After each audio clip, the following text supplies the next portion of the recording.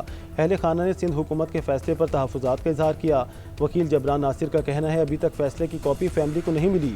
T O آرز بھی کوئی نہیں جانتا، جو کام ہونا ہے تفتیش کی جانب سے ہی ہوگا۔ سوال کیا جانا چاہیے شواہد کیوں ضائع ہو گئے؟ جی آئی ٹی بنائی جائے جس میں مختلف اداروں کے لوگ شامل ہوں۔ کیمروں کی فوٹیجز شیئر نہیں کی گئیں۔ موٹر سائیکل یا کچھ پتہ چلا نہ گاڑی کا، اب یہ کہہ رہے ہیں کیمرے خراب ہیں۔ حکومت کا پیٹرولیم مصنوعات کی قیمتوں میں اضافے کا اعلان۔ پیٹرول کی قیمت میں 39 پیسے فی لیٹر اضافہ۔ نوٹیفیکیشن کے مطابق پیٹرول کی نئی قیمت 341 روپے 98 پیسے فی لیٹر ہو گئی۔ ڈیزل کی قیمت میں 2 روپے 40 پیسے فی لیٹر اضافہ۔ ڈیزل کی فی لیٹر قیمت بڑھ کر 370 روپے 69 پیسے ہو گئی۔ پیٹرولیم مصنوعات کی قیمتوں میں اضافہ 25 اگست کے لیے کیا گیا۔ مہنگی پیٹرولیم مصنوعات کے خلاف جماعت اسلامی کا دھرنا 10ویں روز میں داخل۔ لاہور، کراچی اور پشاور میں دھرنے جاری۔ حافظ نعیم الرحمان کا 29 اگست سے بلوچستان میں بھی دھرنے شروع کرنے کا اعلان۔ لاہور میں دھرنے کے شرکاء سے خطاب میں کہا اشیاء ضروریہ، بجلی، گیس سب مہنگا ہو چکا۔ یہ قوم پر لیوی بھتہ، بجلی کے فکس چارجز لگا کر مافیا کو نوازتے ہیں۔ محسن نقوی نے خود کہا اب یہ سسٹم ناکام ہو چکا ہے۔ یہ سسٹم تو کراچی میں قبضہ میر، پنجاب میں جاگیرداروں کی صورت میں موجود ہے۔ سندھ کے وڈیرے، کے پی کے خان، بلوچستان کے سردار غریبوں کا بیڑا غرق کرتے ہیں۔